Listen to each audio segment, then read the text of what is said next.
खुलुमबाय नोंथांमोनखौ आंनि गोदान भिडिअ बरायनाय बावहरनाय थाबाय। आसा खालामो नोंथांमोना बयबो मोजाङैनो दङ। दिनैनि आंनि भिडिअआनो जाहैबाय नोंथांमोननि कुइसननि आन्सार Q&A भिडिअ। स' लोगोफोर, आङो गिबियावनो नोंथांमोनाव निमाहा बिबाय जे आङो नोंथांमोननि गासिबो कुइसन्सखौनो पिकआप खालामजोबनो हायासै। बेनि थाखाय जायफोरनि कुइसन्सफ्रा आंजों पिकआप खालामजायासै नोंथांमोना गाज्रि मोननो नाङा। आङो उननि भिडिअआवहाय नोंथांमोननि कुइसन्सखौहाय पिकआप खालामनो नाजागोन। स' लोगोफोर, बिदिब्ला फैदो दिनैनि भिडिअखौ स्टार्ट खालामनोसै।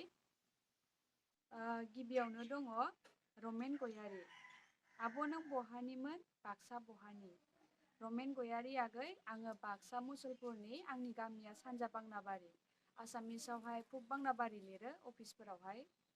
दावहारु नार्जारि। आब' मा ओंख्रि जाखो? आब' नोंहा बयफ्रेन्ड दंना गैया? दावहारु नार्जारि आगै, दा आं भिडिअ बानायनाय टाइमावथ' आं ओंखाम जाथ'वाखै, संथ'वाखैनो। स' आङो ओंख्रिखौ खोन्थाथ'नो हानाय नंला, माबा मोनसे जासिगोन। आब' नोंहा बयफ्रेन्ड दंना गैया होनदों दावहारु नार्जारिया। आंहा बयफ्रेन्डआ दा गैथ'वा, सिगाङाव दङमोन। बाट जोंनि खोथा बाथ्रा साननाय हनायफोरा गोरोबलायैनि थाखाय जोंनि रिलेसनशिपआ बायबाय। दायो आंहा बयफ्रेन्ड गैथ'वा, आं रिलेसनशिपआव गैथ'वा।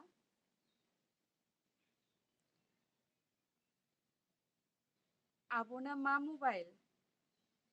हांख्राय बि प्रडाक्सन। बिथाङा सोंदों आब'ना मा मबाइल होननानै। आंना वान प्लास आगै, वान प्लास नट CE 5G आरो। पबित्र बसुमतारी। आब'आ आसाम पुलिसाव माबादि जइन जानो हाखो बेखौ अन्नानै खोन्थादो आरो बर' गार्लसफोरनोबो डिफेन्सआव जइन जानो माबायदि थागथियारि जानांगौ बेनि थाखाय सांग्रांथि। पबित्र दैमारि आगै, आङो आसाम पुलिसावहाय इन्टारभिउ होनानैहाय मोनदों, जइन जानो हादों। फार्स्टआव फिजिकेल टेस्ट, ओमफ्राय सेकेन्डआवहाय रिटेन एग्जाम। स' आङो बर' गार्लसफोरनि थाखाय माबायदि सांग्रां जानांगौ, माबायदि प्रिपेयार खालामनांगौ, माबायदि प्रेक्टिस खालामनांगौ बेनि बागै एक्सट्रा भिडिअ लानानै फैगोन साननैसो उनाव। स' साननैसो नेनानै थाबानो जाबाय।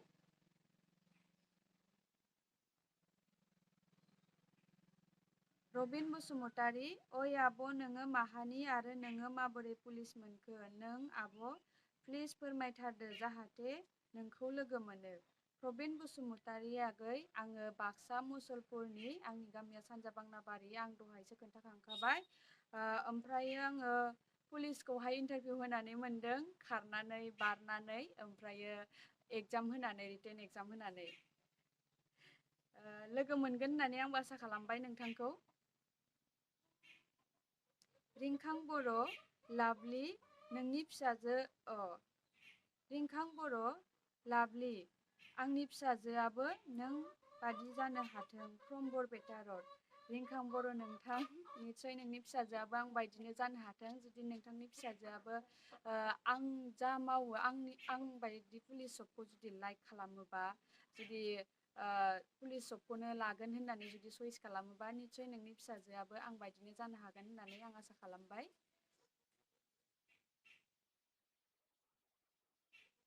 सामब्राम कार्टुन मेकार। बास, आंहा नोंखौ नुबाय थाबानो जाबाय। नोंनि क्रासआ सोर? आंनियाथ' नों। माय गड, थेंक इउ सामब्राम कार्टुन मेकार आगै। आंनि क्रासआथ' मा बुंनो, आंहाथ' बिदि क्रास गैया। बास, आङो जायखौ नायनानै मोजां मोनो बेखौनो मोजां मोनो आरोना। बाट गोसोआव आं मोजां मोनोबा गोसोथोयो बिदि नङा आरोना, मोजां नाङो जायखिजाया। अलंबार बसुमतारी। आब'ना AB ना UB? प्लिज अन्नानै खोन्थाहर। अलंबार बसुमतारी आगै, आंना AB नङा UB, आङो UB कनस्टेबल। प्रियान बसुमतारी। आब' दिनैसो गिबि नुजेनदों, साबस्क्राइब खालामबाय डियार सिस। नायना जोबोद मोजां मोनदों नोंनि भिडिअखौ आरो नायलांबाय थागोन। You are so' beautiful and pretty. Lots of love from my bottom of heart. Priyan Basumatary नोंथां, आगै, थेंक इउ स' माच। हिरेन बसुमतारी। लाभ इउ आब', अरायबो दावगालांबाय थानो हाथों। हिरेन बसुमतारी आगै, थेंक इउ। बर' हारि। आब'आ बहानि? आब'आ बेसेबां एज जाखो? आब'आ गुमै दंना गैया? बर' हारि आगै, आङो अबेनि बेखौ आङो दानि एसे सिगाङावसो खोन्थाबोखांखाबाय। ओमफ्राय आंनि एजआहाय दा 25 रानिं। जानुवारिनि 16निफ्राय आं 25आव हाबबोबाय। ओमफ्रायो आंहा दा गुमै गैथ'वा आगै। प्रमद नार्जारि, जेरावखि नों बिनानावा डिउटि गोलैया मानो इसोरा नोंखौ अरायबो सेफ लाखिथों। नों बिनानावखौ इसोरनिसिम आर'ज गाबबाय। प्रमद नार्जारि आदा नोंथां, थेंक इउ स' माच आंनि थाखाय एसेबां मोजां आर'ज खालामना होनायनि थाखाय।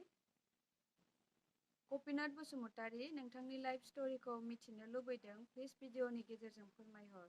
गपिनाथ बसुमतारि नोंथां, आंनि लाइफ स्ट'रि होनोबाथ' उन्दैनिफ्राय जिहेतु आं दा 25 रानिं जाबाय, अब्ला उन्दैनिफ्राय दासिमनि आंनि लाइफ जार्निखौ फोरमायोब्लाथ' बुहुत गोलाव जागोन। बेखायनो आङो जुदि नोंथांमोना लुबैयो अब्ला आं आंनि लाइफ स्ट'रिखौहाय एक्सट्रा भिडिअ लानानै फैगोन।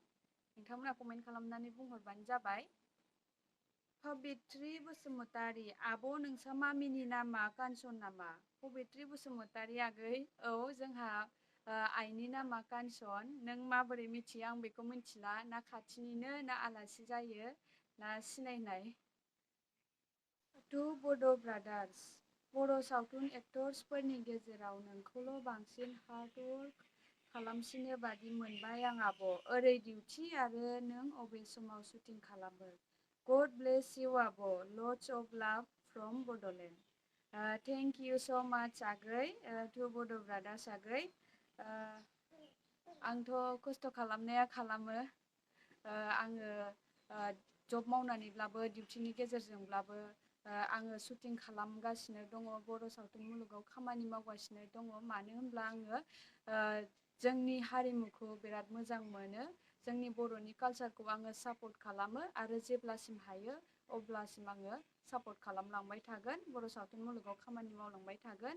आरो आङो इसोरनि सेराव बेखौनो आर'ज गाबो जे आङो जब मावनानैब्लाबो डिउटिनि गेजेरजोंनो आङो बेबायदिनो बर' सावथुन मुलुगाव जाहाथे खामानि मावलांबाय थानो खाबु मोनो, बेखौनो आं इसोरनि खाथियाव आर'ज गाबो। अजय ब्रह्म, आब' रिंकि नोंनि दा बड' सावथुन फैनो गोनां दङ ना गैया? अजय ब्रह्म आगै, दंनायाथ' दङ, आंहा गोदान फिल्म फैनो गोनां दङ, बेखौ बिश्वकर्मायावहाय रिलिज होगोन। जोंना अलरेडि ड्रामा एन्ड ट्रेजेडि सङाहाय कमप्लिट जाखाबाय। दा रमान्टिक सङाल' बाखिसै शुट लानो। बेखौहाय लकडाउन खुलियोबा प्रडिउसारा बुंदों बाहेरायाव लाहैगोन। बेखायनो नायनोसै लकडाउन खुलियोब्ला अबेयाव लाहैनाय जायो। आं नोंथांमोनजों हायोबा शेयार खालामनो नाजागोन। सरबाला बसुमतारि, आब' नों माबोरै बे जबखौ मोन्ना भिडिअनि गेजेरजों फोरमाय। सरबाला बसुमतारि आगै, आङो बे जबखौ इन्टारभिउ होनानैनो मोनदों, खारनानै बारनानै आरो एगजाम लिरनानै, रिटेन एगजाम होनानै आरो। फार्स्टआव फिजिकेल टेस्ट जायो, ओमफ्रायो बेयावहाय जुदि आंना क्वालिफाइड जायोबासो माने रिटेननि थाखायहाय एडमिट ओंखारगोन दे। आङो बेबायदिनो मोनदों आरोना। जनाकि बसुमतारि, आब' आंनि कुइसन, नोंस्रा न'खराव साबेसे दं आरो नों अबे इयाराव जब मावनाय? प्लिज अन्नानै रिप्लाइ खालामगोन होनना। आरो नों बड' फिल्मनि एक्टर एक्ट्रिसफोरखौ सोरखौ साबसिन मोजां मोनो? जनाकि बसुमतारि आगै, जोंहानि न'खराव आइ, बाबा, आदा, बाजै आरो बाबु उन्दै सासे दङ, ओमफ्राय आं। आब'बो दंमोन जोंहा, बाट आब'खौहाय फेब्रुवारिनि 16आव हाबा हरबाय। ओमफ्रायो आङो बे जबखौ 2018नि जानुवारिनि 12आवहाय जइन जादोंमोन। 3 इयार्स जाबाय आंनि जब मावनाया। बर' फिल्मनि एक्टर एक्ट्रिस होनोब्लाथ' आङो सासेल' नङा, जायनो मोजां एक्टिं खालामो बिसोरखौनो नायनानै मोजां मोनो आरोना। श्याम बसुमतारि, आब'आ माब्ला हाबा जागोन ना जाबाय? जुदि जायाखैब्ला हाबायाव आंखौबो लेंहर दे आब'। श्याम बसुमतारि आगै, आङो माब्ला हाबा जागोन होनब्ला आङो गोसोआव साननानै दङ 1 इयार बा 2 इयार्सनि गेजेरावहाय जागोन होननानै, बाट बुंनो हाया, बिनि एडभान्सबो जानो हागौ बा बिनि लेटबो जानो हागौ। ओमफ्राय हाबायाव लेंहरनो होदों फंबाया। जागोन आगै, आङो खबर हरगोन, लेंहरगोन बयखौबो। उज्जवल सरगयारि आब'आ मा गामिनि? उज्जवल सरगयारि आङो आंनि गामिखौ दानि एसे सिगाङावसो खोन्थाबोखांखाबाय। सानजा बांनाबारि आंनि गामिया। मनज बर' रिंकि डियार नों हाबा जाबायना जायाखै? ओमफ्राय नों पुलिस जब ना एनसिसि? मनज बर' नोंथां, आङो हाबा जायाखै आरो आंना जबा एनसिसि नङा, पुलिसावनो इउबि कनस्टेबल आङो। अखुमा दैमारि अबेनि नों रिंकि? नोंनि रिक्रुइटमेन्टआ 2017आव जानायमोन नामा? अनकुमा दैमारि नोंथां, आङो बाक्सानि, आं खिन्थाखांखाबाय आंनि जायगाखौहाय। ओमफ्राय आंनि रिक्रुइटमेन्टआ माबायावसो 2018आवसो, 2017आव नङा। सपना ब्रह्म आब' नोंनि क्वालिफिकेसना बेसेबां? सपना ब्रह्म आगै आंनि क्वालिफिकेसना बुरजा नङा, आङो ग्रेजुवेसन कमप्लिटल' खालामदों। सिबिराम नार्जारि आब'आ मुसलपुरनिसो नामा अब्ला? सिबिराम नार्जारि आगै, औ आं मुसलपुरनि। बस्क' बर' आब'आ माब्लानिफ्राय जयनिं जाखो? बस्क' बर' आगै आङो खिन्थाखांखाबायमोन, थेवबो खेबसे खिन्थाबावनोसै आङो 2018नि जानुवारिनि 12आवहाय जयन जादोंमोन आंनि पुलिस जबाव। हिमालया हाजोनि सेर सेर। आंनि फार्स्ट कमेन्ट कुइसन, नोंथाङा साख्रिखौ मारै मोना? इन्टारभिउ ना नोंथांनि साख्रिनि बागै एसे फोरमायना होदो। हिमालया हाजोनि सेर सेर, नोंथांना नामा बिराद मोजां। आङो साख्रिखौहाय इन्टारभिउ होनानै मोनदों, खारनानै बारनानै आरो एगजाम होनानै। सुपेन नार्जारि आब' रिंकि आंबो पुलिस जागौमोनरा आब'। सपिन नार्जारि नोंथां आगै, जानो हागोन, नोंथाङा इन्टारभिउ होबानो जाबाय। जुदि नोंथाङा इन्टारभिउ पास जायो अब्लानो पुलिस जानो हाबाय आरो, जेबो गिदिर खोथा नङा। दानसोरां नार्जारि आब' रिंकि नों पुलिस जब मावनाया बेसे गोबाव जाखो अन्नानै खोन्थादो आब'। दानसोरां नार्जारि आगै आङोथ' खोन्थाखांखाबायमोन, आंनि पुलिस जब मावनायाहाय 3 इयार्स जाबाय, 3 इयार्स सामथिं।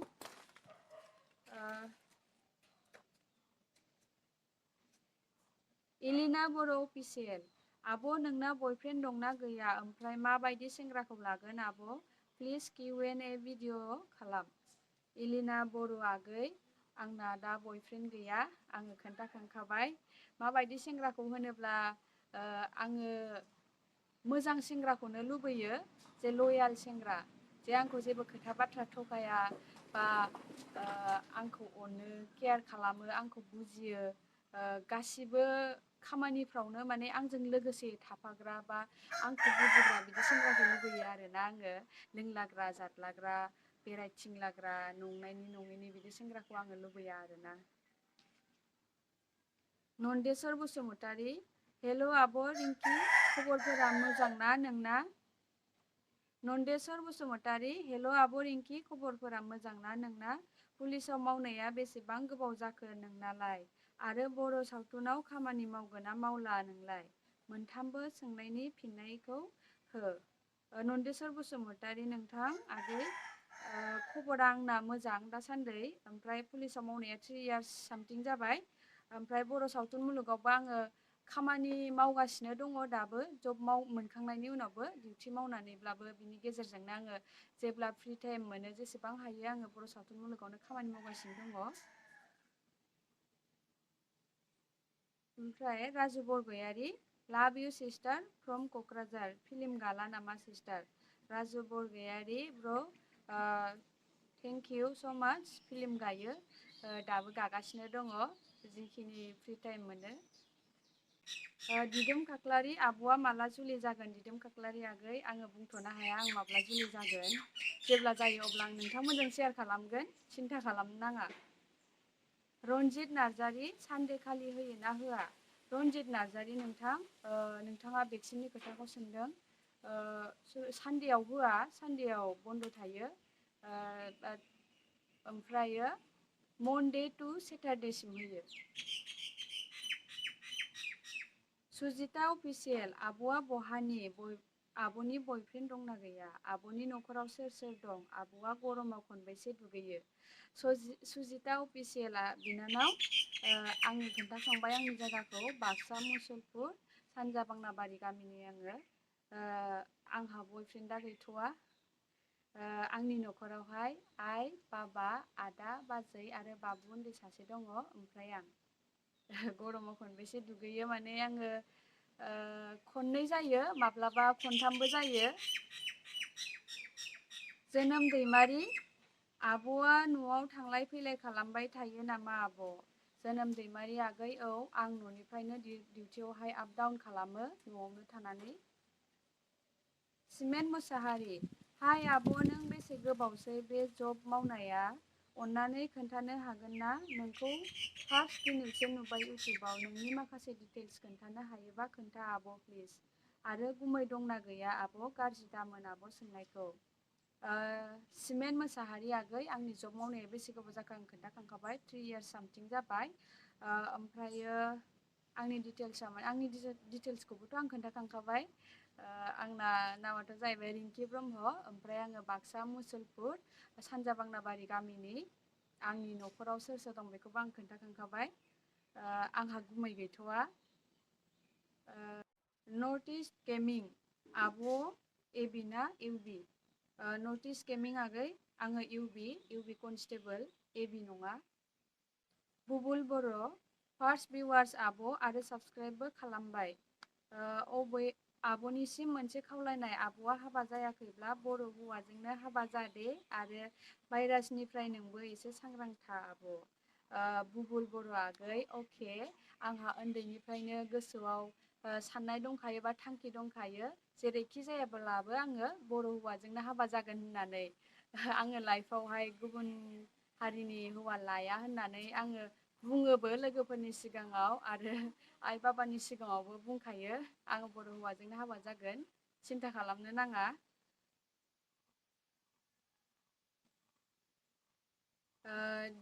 डिजेम्स क्रिसन, आब'आ दा बहा दं? डिजेम्स क्रिसन, आङो दा न'आवनो दङ, न'निफ्रायनो डिउटि खालामबाय थायो बाक्सा डिस्ट्रिक्टआव। आंनाहाय दा पस्टिंआ बाक्सा कर्टआव। फार्स्ट पस्टिंआ आंना मुसलपुर थानायावमोन, बाट आङो दा बाक्सा कर्टआव ट्रान्सफार थांबाय। सिबिया नार्जारि, आब'आ मा गामिनि? सिबिया नार्जारि आगै, आंनि गामिखौ आङो एसे खोन्थाखांखाबाय सिगाङाव। शरद बर', आब'नि क्वालिफिकेसना बेसेबां? शरद बर' आगै, आंनि क्वालिफिकेसनखौ आं खोन्थाखांखाबाय। आङो जास्ट ग्रेजुवेसन कमप्लिटल' खालामदों, बुरजा नङा। निजोम नार्जारि, जोबोद मोजां आब', चेनेल खुलिग्रोमोना गोबां सापर्ट खालामखागोन आब'खौ। निजोम नार्जारि आगै, थेंक इउ स' माच। भुटाल बसुमतारि, आब' सना दिनैसो साबस्क्राइब खालामबायबो, दिनैसो नुदों लोगो मोनदों, नाथाय आब' मा गामि नोंना? जायगाया आंना लाभ फ्रम नावकाटा बाक्सा आब'। आंनि गामिखौ खोन्थाखांखाबाय आङो, भुटाल बसुमतारि आगै, आंना सानजा बांनाबारि। CIBI ब्लग्स, जय हिन्द आब'। CIBI ब्लग्स आगै, जय हिन्द। प्रिति दैमारि, आब' नों बोरै पुलिस जानो हाखो? प्रिति दैमारि आगै, आङो इन्टारभिउ होनानै खारनानै बारनानै एगजाम होनानै रिटेन एगजाम होनानै मोनबाय।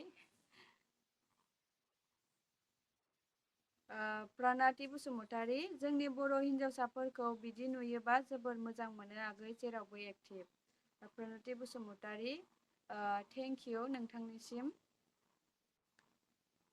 रैरुब बसुमतारि, हाय आब', लाभ इउ स' माच। आब'आ मालानिफ्राय आरो बेसे फरायना बे जबखौ मावजेननाय आरो न'खराव सोर सोर दं आरो फिल्म लाइनाव खामानि मावला नामा आब'आ? रैरुब बसुमतारि आगै, लाभ इउ टु। आंनि फरायनाया आं खोन्थाखांखाबाय, आङो ग्रेजुवेसन कमप्लिट खालामनानैनो बे जबखौ 2018 निफ्राय जइन जादों। 3 years सामथिं जाबाय आंनि जब मावनाया। न'खराव सोर सोर दङ होनदों आगैया, आङो जोंनि न'खराव सोर सोर दङ आं खोन्थाखांखाबाय। ओमफ्राय फिल्म लाइनावबो आं खामानि मावगासिनो दङ। गोजोन नार्जारि, आब' नों अबेनि आरो नों खनबेसे खारनानै मोना साख्रिखौ? प्लिज खोन्था, दुखु मोनगोन। गोजोन नार्जारि आगै, आंनि जायगाखौथ' आङो खोन्थाखांखाबाय। ओमफ्राय आङो खनबेसे खारनानै मोनदों होनब्ला आङो 2015आवहाय बेटेलियानावहाय खेबसे खारदोंमोन, इन्टारभिउ होदोंमोन। बाट बेयावहाय आंनि फार्स्ट टाइम इन्टारभिउमोन नालाय आङो रिटेन एग्जामावहाय आंनि पेपारखौ कुइसन आनसार पेपारखौ आङो रिजेक्ट खालामना लादों आरोना। रल नाम्बारखौ मोनसे लाइनाव मोनसेल' खोमोरनांगौमोन, बेयाव आं लाइनसेयावनो माने खोमोरबोबाय थानानै रिजेक्ट खालामनानै लादों आरोना। नङाबा आंना बेयावहाय फिजिकेल टेस्टआवहाय क्वालिफाइड खामोन आरोना। दा इउबिआव आं जेसेबां मार्क्स लानानै पास खालामदों बिनिख्रुइबो बांसिनमोन आरोना आंना फिजिकेल टेस्टआवहाय। ओमफ्राय आङो रिटेनाव रिजेक्ट खालामना लानायनि थाखायनो बेहाय आंहा जायासै। आङो बै समाव ग्रेजुवेटबो कमप्लिट खालामाखैमोन, ग्रेजुवेट कमप्लिटबो जायाखैमोन, आंना ग्रेजुवेसन कमप्लिटबो जायाखैमोन। ओमफ्रायो नैबे इउबिखौहाय आङो 2017आवहाय होदोंमोन इन्टारभिउखौ, ओमफ्राय 18आव जाबाय आरोना आंना जबा। एपइन्टमेन्ट लेटारखौ आङो 2018नि जानुवारिनि 12आव मोनबाय आरो। गासै खननै खारनानै मोनबाय होनजासिगोन। लैथो दैमारि, नों दाना भिडिअ बानायला नामा आब' सना? आरो न'खराव सोर सोर दं आरो बेसे गोबाव जाखो नोंनि जब मावनाया? जोबोद मोजां जादों आब' सना। लैथो दैमारि आगै, भिडिअ बानायो, आङो खोन्थाखाबाय बानायगासिनो आरो जेसेबां हायो बानायलांबाय थागोन। न'खराव सोर सोर दं होनदों, न'खराव सोर सोर दं आं खोन्थाखांखाबाय। ओमफ्राय आंनि जब मावनाया 3 इयार्स सामथिं जाबाय, बेखौबो आं बुंखांखाबायमोन। रिंखां बसुमतारी, नोंसोरना गामिया फुगबांनाबारि दाजारौ। रिंखां बसुमतारी नोंथां, औ आदा, जोंनि गामिया फुगबांनाबारि, बर'आव सानजा बांनाबारि होनो जोङो, लिरनायाव फुगबांनाबारि लिरनांगौ जायो अफिसफोराव। रैसुमै बसुमतारी, आब'आ मुसलपुरनि नामा आरो डिउटियाव न'निफ्रायनो थाङो नामा आब'? रैसुमै बसुमतारी आगै, औ आं मुसलपुरनि आरो आङो न'निफ्रायनो डिउटियाव थांलाय फैलाय खालामो। जरना बर', आब' नों साख्रिखौ माला मोननाय प्लिज रिप्लाइ। जरना बर' आगै, आं खोन्थाखांखाबाय आं माब्ला मोननाय, आं 2018नि जानुवारिनि 12आव मोनदोंमोन। बिस्वजित बर', रेसपेक्टेड आब' ब्रह्म, नोंथाङा बर' एक्ट्रिस रिंकि ब्रह्म नामा? आं एक्ट्रिस खालामनायखौ होनना सानदों। बिस्वजित बर', थेंक इउ। औ, आङो एक्ट्रिस गाग्रायानो, एक्ट्रिस गायोमोन जब मावनायनि सिगां, आरो दाबो जब मोनखांनानैब्लाबो आङो जाखिनि हायो दाबो आङो गाबाय थायो फिल्मफोर, मिउजिक भिडिअफोर। पिंकु ब्रह्म, लाभ इउ रिंकि सिस, नों सेलारिखौ मास मोनसेयाव बेसेबां मोनो? पिंकु ब्रह्म नोंथां, लाजियो आङो आंनि सेलारिखौ खोन्थानो। दा बुरजा जाथ'वाखै, मानो होनब्ला आंना जब मावनाया दासो 3 इयार्स सामथिं जाबाय। थेवब्लाबो नोंथाङा मिथिनो लुबैथारदोंबा आं खिन्थानोसै। 27 सामथिंल' आरोना, 27,000 सामथिंल'। उपुन बर', एक्ट्रिस आब' नोंखौ मुसलपुराव नायखुमाबायसो थाखायोमोन, बेहायनो नुबाय थासिगोन। उपुन बर' आगै, मानो नायखुमायोमोन नोङो? दे एबारनिफ्राय नुब्ला रायदावबानो जाबाय दे, नायखुमा नाङा। अमित बसुमतारी, एलबाम बानायबावला नामा आब'? अमित बसुमतारी आगै, बानायो आरो बानायगासिनो दङ।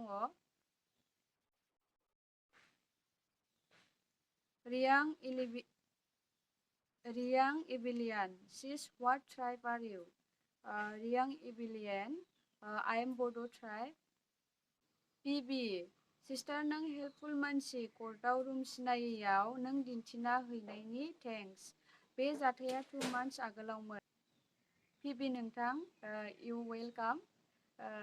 मिथिया आङो बेसेबां हेल्पफुल आरो बेसेबां मानसिखौ माबायदि हेल्प खालामनो हायो आं बेखौ मिथिया, बाट आङो सानो मा आं जाखिनि हायो आं मानसिफोरखौ हेल्प खालामनो लुगैयो आरो आङो हेल्प खालामनानै मोजां मोनो।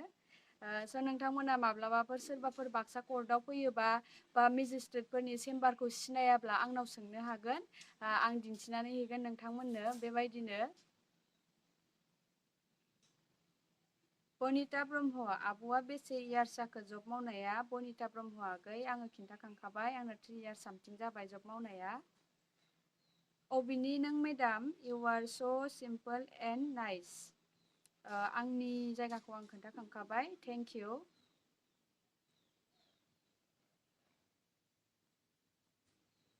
अजय बर' आब' पुलिस जब मावबा बेसेसिम फरायनांगौ? अजय बर' आगै पुलिस जब मावबाथ' एबि इउबि साब इन्सपेक्टरनि थायो, इन्सपेक्टरनि थायो।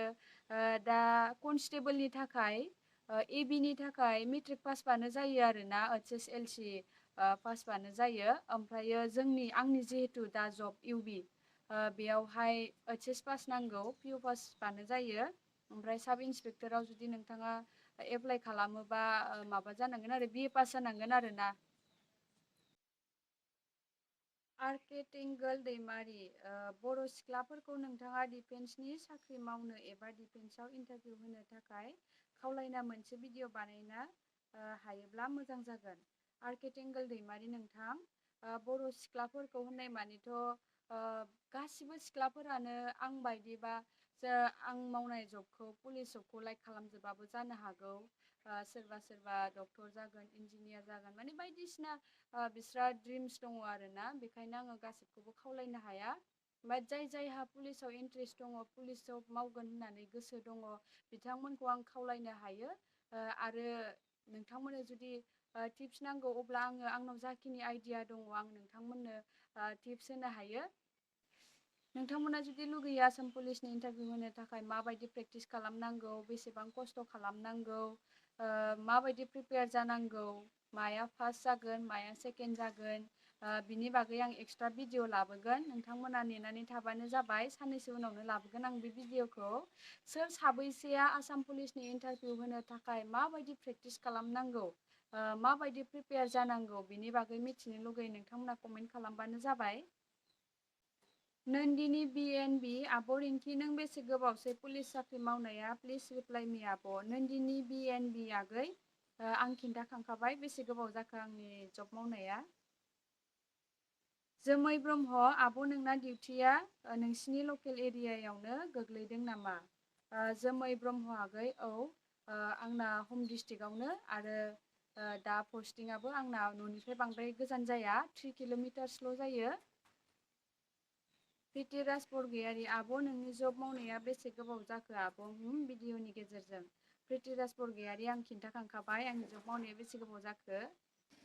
ABCK ब्लग आब' आं साबस्क्राइब खालामबाय, बाट मोनसे खोथा आब', आसाम पुलिस एबि इउबिनि रिटेन एग्जामा माला जागोन मिथिनो हागोन नामा आब'? प्लिज हेल्प मि आब'।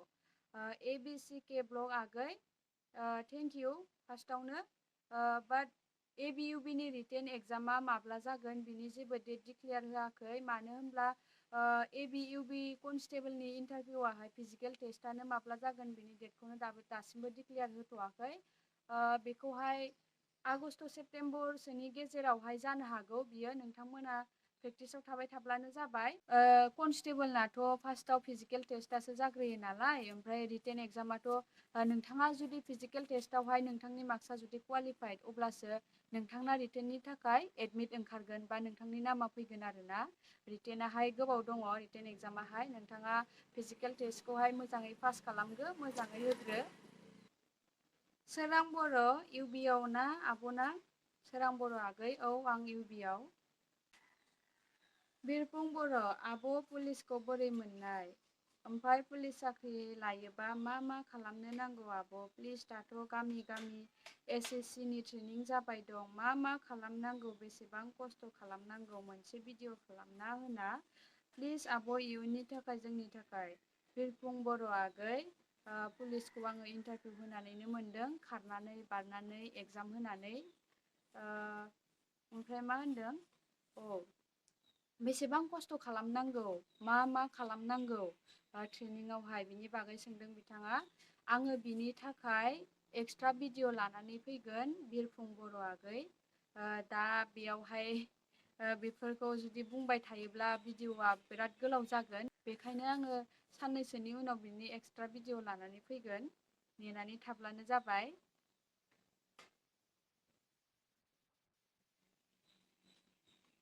बसुमतारी फेक्स आब' अननानै हायोब्ला प्लिज जोंनि थाखाय SI नि भिडिअ बानायगोन नामा? SI इन्टारभिउ होनो थाखाय मा मा नांगौ, क्वालिफिकेसना बेसे आरो पारसेन्टेज बेसेखौ लायो आब'निसिम खावलायनाय थाबाय।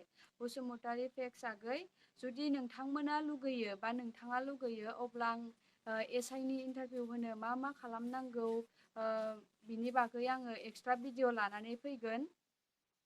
जुदि लाबोनांगौब्ला क्वालिफिकेसनाथ' बिए पासबानो जायो। नोंथाङा जुदि ग्रेजुवेसन कमप्लिट खालामबाय अब्लानो एसआइआव एप्लाइ खालामनो हागोन। आरो जायहा ग्रेजुवेसन कमप्लिट खालामबाय बिथांमोना साब इन्सपेक्टरावबो एप्लाइ खालामनो हागोन, एपिएसनिबो एग्जाम होनो हागोन आरोना। ओमफ्रायो एसआइनि इन्टारभिउआव फार्स्टआव मा जायो सेकेन्डआव मा जायो बिनि बागै आं एक्सट्रा भिडिअ लाबोगोन आरोना। बै कनस्टेबोलफोरनि एक्सट्रा भिडिअ लाबोनायावनो आङो बे एसआइनि इन्टारभिउनि बागैबो बुंनानै होगोन। नोंथाङा नेनानै थाबानो जाबाय। पारसेन्टेजथ' बिदि नाङा, पारसेन्टेजनि सायाव जेबो डिपेन्ड खालामा। नोंथाङा जास्ट बिए पास जाबानो जायो आरोना। बिए पास जाबानो नोंथाङा एसआइनि इन्टारभिउ होनो थाखाय एप्लाइ खालामनो हागोन। मिलिता बसुमतारी सिस, आंबो आसाम पुलिसनि कुइसनफोरा माबादि फैयो आब'? एडमिट कार्ड मोननो पस्टपनल' जायो, खिन्थाहर आब' प्लिज। मिलिता बसुमतारी सिस, आसाम पुलिसनि कुइसनफोर माने मा होनो बिनि बागै आं जेब्ला एक्सट्रा भिडिअ लाबोयो आङो बुंनानै होसिगोन। नङाब्ला दा भिडिअआ बिराद गोलाव जालांगोन आरोना। आङो आसाम पुलिसनि एबि इउबि कनस्टेबोलनि आरो लोगोसेनो एसआइ इन्टारभिउ होनो मा मा खालामनांगौ, माबायदि जायो इन्टारभिउआ, माया सिगां जायो माया उन जायो, बेखौ आङो एक्सट्रा भिडिअनि गेजेरजों फोरमायनानै होगोन नोंथांमोननो। नोंथांमोना साननैसो नेनानै थाथ'ब्लानो जाबाय। निजोम ब्रह्म, खेबसे फेमिलि भिडिअ लाबो आब' सना, जा किउटखा नों आब'। थेंक इउ आगै। फेमिलि भिडिअ लाबोनांगौब्ला आं लाबोगोन एसे उनावहाय। दैथुन बसुमतारी, आब'आ मोनबेसे फिल्म खालामखो? दैथुन बसुमतारी आगै, आङो जब मावनायनि सिगां आङो 6टा फिल्म खालामदोंमोन। ओमफ्राय जब मावखांनायनि उनाव मोनसेल' जादों। मानो होनबा नै गेजेरावथ' जोंहा 2020आव फुरा बोसोरसेया लकडाउनजोंनो थांखाबाय। ओमफ्रायो आङो 2019आव जब मावखांनायनि उनाव मोनसे फिल्म खालामबावनाय जादों। ओमफ्राय जब मावनायनि सिगां आंना 6टामोन। फार्स्टआवहाय 2016आव आंनि फार्स्ट फिल्मानो मोदै फिल्ममोन। ओमफ्राय 2017आवहाय आङो गासै एखेलायैनो माने मोनबा गाखानाय जादों आरोना, बोरैबा बोरैबि। बे फिल्मफोरनि नामफोरखौ खोन्थालांसै आङो। 2016आव मोदै फिल्म, ओमफ्राय 2017आवहाय जोनोमनि मोन्थाइ, दागो, गोसोनि राव, गामिनि रजे, ओमफ्राय भुटान बर्डार। गासै जब मावनायनि सिगाङाव आं 6टा फिल्म गादोंमोन। बेबो मोननैल' इयार्स आरोना, बोसोरनैल' गानो मोनदोंमोन आङो। ओमफ्राय 2018आव आंनि जब जानानै होबाय। ओमफ्राय 2019आव आं पस्टिं जाफिनबाय। स' 19आव आङो बिथां दिपक रामसियारि आदैनि डिरेक्सन होनायाव स्क्रिप्टआबो बिथांनिनोमोन। जेंसि फिल्मखौ बानायनाय जादोंमोन आरोना। गासै आंना 7टा जाबाय। ओमफ्राय नै दा बे इयारावहाय मोनसे फैगोन आंनि गोदान फिल्म। नोंथांमोना नेनानै थाब्लानो जाबाय। मनिसा बसुमतारी, आब' नों डिफेन्स जबनि थाखाय माबोरै प्रेक्टिस खालामनायमोन? नेक्स्ट भिडिअ खालामनानै गासैखौबो डिटेल्स खोन्था प्लिज। मनिसा बसुमतारी आगै, आङो डिफेन्स जब मावनो थाखाय बा डिफेन्सनि बे इन्टारभिउ होनो थाखाय एसेबां मानि प्रेक्टिस खालामनाय जायाखै। मानो होनब्ला आङो बै टाइमाव जेब्ला आंनि इन्टारभिउनि एडमिट ओंखारो अब्ला आङो मोनसे शुटिंआवसो दंहैयोमोन। क'क्राझार डिस्ट्रिक्टनि सेरफांगुरिनि रामफल बिल होननायावसो दंहैयोमोन। बेयावनो मोनसे रुपनाथ फिल्ड होननाय मोनसे दंमोन आरोना। बेयाव आङो अनलि 4 डेज प्रेक्टिस खालामनानै बे इन्टारभिउखौ होनाय जादोंमोन आरोना। बेबो आंनि बे फिल्मनि नामखौ बुंनोसै आङो, गुन गोनां गुन्दा। बे गुन गोनां गुन्दा फिल्मनि आइटेम संनि नाइट शुट जागासिनोमोन आरोना। होमबा आङो नाइट शुट लाबाय थायो। आङो बिराद दुरबलबो जादोंमोन, बिराद हामदोंमोनबो। ओमफ्रायो आङो प्रेक्टिसखौबो सानब्रैल' खालामनो मोनदों। थेवब्लाबो आङो माने इसोरनि अननायाव आङो पास खालामनो हादों आरोना। मानो होनब्ला आंहा सिगाङो स्कुल कलेजफोरावहाय गेम गेलेनायनि एक्सपिरियेन्स दंखायोमोन। आंनाव माखासे आइडिया दंखायोमोन खारनाय बारनायफोरनि। स' आङो 16 मिटार्सआवहाय 8 मिनिट्स टाइम होयो। दा 8 मिनिट्स टाइमावबो आंनो 8 मिनिट्स नांजोबाखै आरोना 1600 मिटार खारनो। आंनो 7 मिनिट्स सामथिं बिदिल' नांदों आरोना। आं बांद्राय प्रेक्टिस खालामनाय जायाखै, मानो होनबा पास खालामथारगोन आङो लाथारगोन बिदि होननाय आंनि गोसोआव गैलामोन आरोना बै टाइमाव। बाट बोरैबा बोरैबि पास जानायसै आरोना। दुगिनानै लानाय बायदि जागोन। जेब्ला आङो स्कुल फरायोमोन बा कलेज फरायनाय टाइमावहाय हिन्जावसाफोरनि मादाव आंनो बांसिन प्राइज लायोमोन आरोना, बेस्ट प्राइजखौ आंनो लायोमोन आरो। बेखायनो आङो माने इन्टारभिउ होनो थाखाय सानब्रैल' प्रेक्टिस खालामबाबो आङो पास खालामनो हादों आरोना। आंनावहाय गेम गेलेनायनि माखासे एक्सपिरियेन्स दंखायोमोन, आइडिया दंखायोमोन नालाय। नोंथांमोना आब' रिंकियाबा सानब्रैल' प्रेक्टिस खालामनानै पास खालामदोंनो होननानै नोंथांमोना बिदि सानब्रैल' प्रेक्टिस दा खालामदे। नोंथांमोना जेसे हायो प्रेक्टिसाव थाबाय था, प्रेक्टिस खालामबाय था, आरो गोसो होनानै इन्टारभिउखौ हो, पास खालाम, मोजां मार्कस लाखि। रिटेन एग्जामनि थाखायबो अब्लानियानो नाम फैगोन। स' लोगोफोर, दिनैनि आंनि भिडिअ'खौ बेखिनियावनो दोनथ'नोसै।